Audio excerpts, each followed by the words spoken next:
Assalamualaikum warahmatullahi wabarakatuh.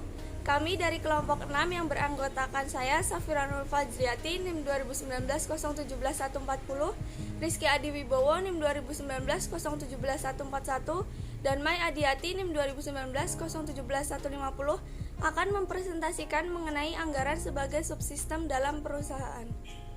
Yang pertama, anggaran.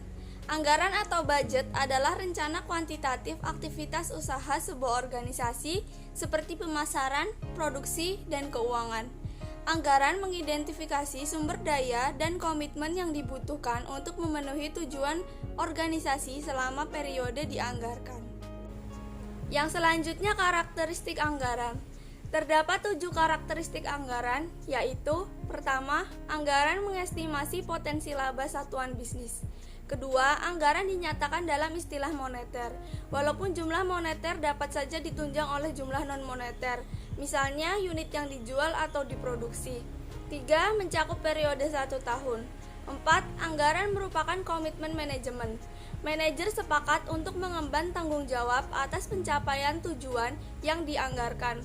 5. Usulan anggaran ditelaah dan disetujui oleh otoritas yang lebih tinggi ketimbang oleh pihak yang menganggarkan atau budgety. 6. Begitu disetujui, anggaran hanya dapat diubah dalam kondisi yang ditetapkan. 7. Secara berkala, kinerja finansial sesungguhnya dibandingkan dengan anggaran dan selisihnya dianalisis dan dijelaskan. Selanjutnya, tujuan pokok dan manfaat anggaran. Tujuan pokok anggaran yaitu memprediksi transaksi dan kejadian finansial serta non-finansial di masa yang akan datang. 2. Mengembangkan informasi yang akurat dan bermakna bagi penerima anggaran. Sedangkan manfaat anggaran yaitu: 1. Angka laba yang dikehendaki oleh perusahaan. 2. Sumber daya yang diharapkan dapat dihasilkan atau digunakan selama periode anggaran yang akan datang. Dan 3. Memberikan landasan untuk pengambilan keputusan alternatif yang terbaik. Yang selanjutnya, sifat anggaran. Terdapat 3 sifat anggaran, yaitu: 1. Realistis, berarti tidak terlalu optimis dan tidak terlalu pesimis. 2. Luas, berarti tidak terlalu kaku, mempunyai peluang untuk disesuaikan dengan keadaan yang mungkin berubah. Dan 3. Continue, berarti membutuhkan perhatian secara terus-menerus. Jenis-jenis anggaran.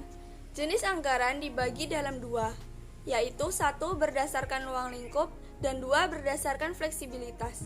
Berdasarkan ruang lingkup terbagi menjadi: 1. Penganggaran sebagian atau parsial, yaitu penganggaran yang cakupan areanya dibatasi, antara lain penganggaran khusus departemen operasional saja ataupun hanya departemen administrasi.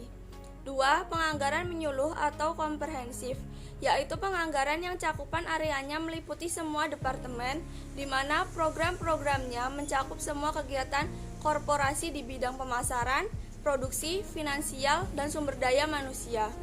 Sedangkan berdasarkan fleksibilitas terbagi menjadi: 1.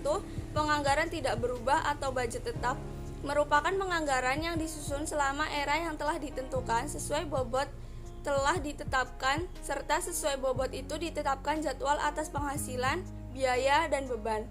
2. Penganggaran berkesinambungan atau budget berubah, merupakan penganggaran yang ditetapkan selama kurun masa khusus, diperkirakan berdasarkan penghasilan, biaya, serta beban, akan tetapi setiap berkala diadakan peninjauan ulang. Selanjutnya yaitu anggaran sebagai suatu sistem. Suatu perusahaan tentu saja mempunyai unsur tertentu. Salah satunya ialah sebagai pembentuk sistem, di mana tujuan dari subsistem ini akan mengacu pada tujuan suatu perusahaan. Sebagai suatu sistem, tujuan perusahaan akan lebih diutamakan dari tujuan lainnya. Maka, perusahaan sebagai suatu sistem yang sebenarnya akan didukung oleh subsistem dalam perusahaan untuk mencapai tujuan perusahaan tersebut. Selanjutnya yaitu adalah anggaran dalam sistem perusahaan. Data yang akurat merupakan sarana utama dalam menyusun kebijakan perusahaan. Oleh karena itu, untuk memperoleh data yang akurat tersebut, kita harus memerlukan suatu jaringan informasi yang baik dalam suatu perusahaan dan mengembangkan sistem informasi yang cocok untuk perusahaan tersebut. Dengan adanya sistem anggaran ini di seluruh kegiatan yang mencakup semua bagian perusahaan, maka kegiatan yang dilakukan akan dapat terlaksana dengan teratur, lebih mudah untuk dikoordinasikan dan diawasi oleh manajemen perusahaan. Anggaran sebagai sistem perencanaan terpadu. Karena semakin kompleksnya suatu masalah, menyebabkan kegiatan yang dilaksanakan berdasarkan perencanaan yang cermat. Karena anggaran merupakan bentuk dari rencana yang disusun, tetapi tidak setiap rencana dapat dikatakan sebagai suatu anggaran. Sedangkan anggaran perusahaan atau budget bisnis merupakan rencana tentang kegiatan perusahaan yang mencakup berbagai kegiatan operasional perusahaan yang saling berkaitan dan saling mempengaruhi satu sama lain. Selanjutnya yaitu anggaran dan penganggaran. Anggaran merupakan hasil yang diperoleh setelah menyelesaikan tugas perencanaan.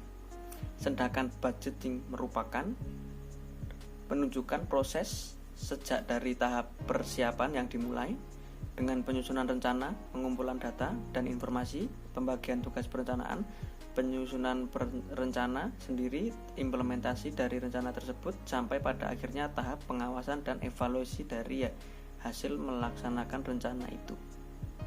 Critical Review Journal yang berjudul Analisis Penyusunan Anggaran dan Laporan Realisasi Anggaran pada BPMPD Provinsi Sulawesi Utara yang ditulis oleh Ramlah Basri tahun 2013. Pada abstrak penelitian ini berisi tentang gambaran variabel yang akan diteliti, tujuan penelitian, metode penelitian, dan penjelasan singkat dari hasil penelitian. Penelitian ini bertujuan untuk mengetahui proses penganggaran dan laporan realisasi anggaran pada BPMPD Provinsi Sulawesi Utara. Metode penelitian yang digunakan adalah metode deskriptif dengan mengumpulkan data dari objek penelitian dan literatur lainnya. Hasil dari penelitian menunjukkan bahwa realisasi BPMPD Provinsi Sulawesi Utara tahun 2012 sebesar 95,30%. Pendahuluan dalam penelitian ini adalah anggaran dalam organisasi sektor publik mencakup rencana-rencana tentang berapa biaya atas rencana yang dibuat dan berapa banyak serta bagaimana cara memperoleh uang untuk mendanai rencana tersebut.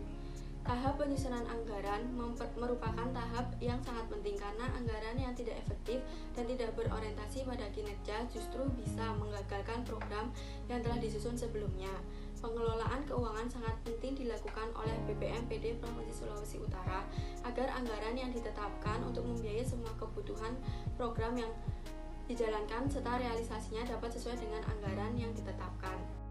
Landasan teori yang digunakan dalam penelitian ini yang pertama, menurut Kismiaji dan Aryani tahun 2011 menyatakan akuntansi manajemen adalah salah satu cabang ilmu akuntansi yang menghasilkan informasi untuk manajemen atau pihak intern perusahaan. Sedangkan menurut Mulyadi tahun 2001 menyatakan bahwa akuntansi manajemen informasi keuangan yang merupakan keluaran yang dihasilkan oleh tipe akuntansi manajemen yang dimanfaatkan terutama oleh pemakai intern organisasi.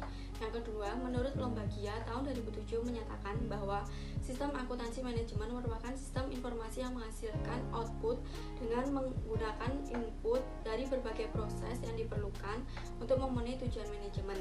Yang ketiga, unsur-unsur sistem pengendalian manajemen meliputi perencanaan strategis, pembuatan anggaran, alokasi sumber daya, pengukuran, evaluasi, penghargaan atas kinerja, alokasi pusat tanggung jawab, dan penetapan harga transfer. Yang keempat, menurut Mulyadi tahun 2001 menyatakan anggaran merupakan suatu rencana kerja yang dinyatakan secara kuantitatif yang diukur dalam satuan moneter. Metodologi penelitian ini adalah teknik pengumpulan data yang digunakan yaitu dengan melakukan observasi dan wawancara langsung dengan Kepala Subbagian Perencanaan dan Keuangan BPMPD Provinsi Sulawesi Utara. Metode yang digunakan dalam penelitian ini adalah metode analisis deskriptif. Hasil dari penelitian ini adalah penyusunan anggaran di BPMPD Provinsi Sulawesi Utara dimulai dari pengumpulan data dari bidang mengenai program atau kegiatan yang akan dilaksanakan di tahun 2012. Program atau kegiatan yang disusun setiap bidang didasarkan pada rencana strategis.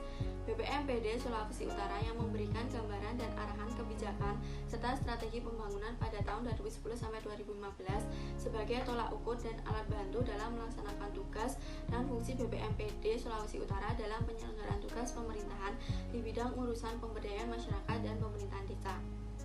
Pembahasan yang pertama, sistem dan proses.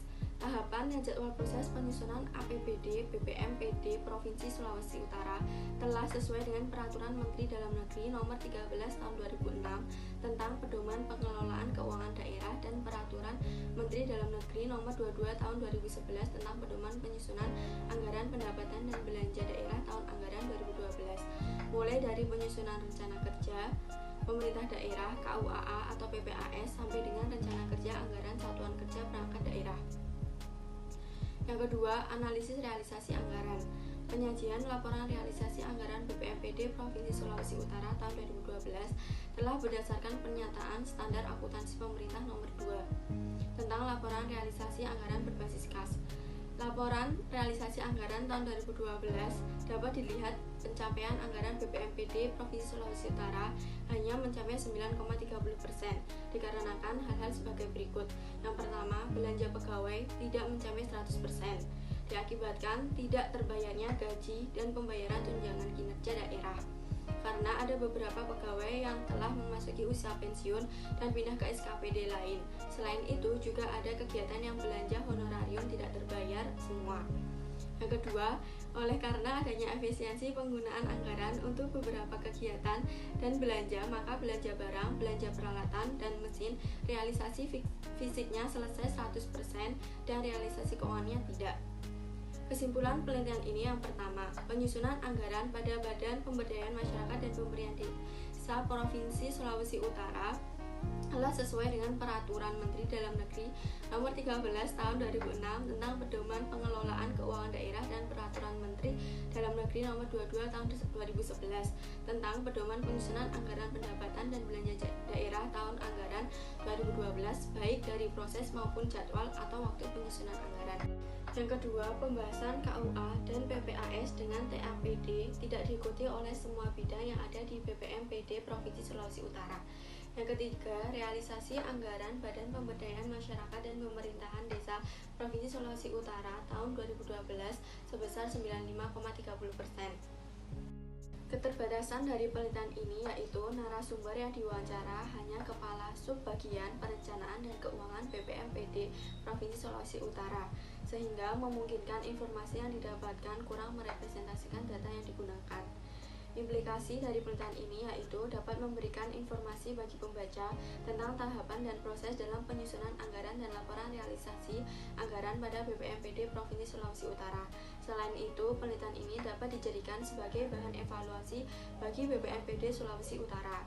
Kesimpulan dari kami yaitu secara keseluruhan jurnal sudah baik dan sudah sesuai dengan kaidah penulisan penelitian.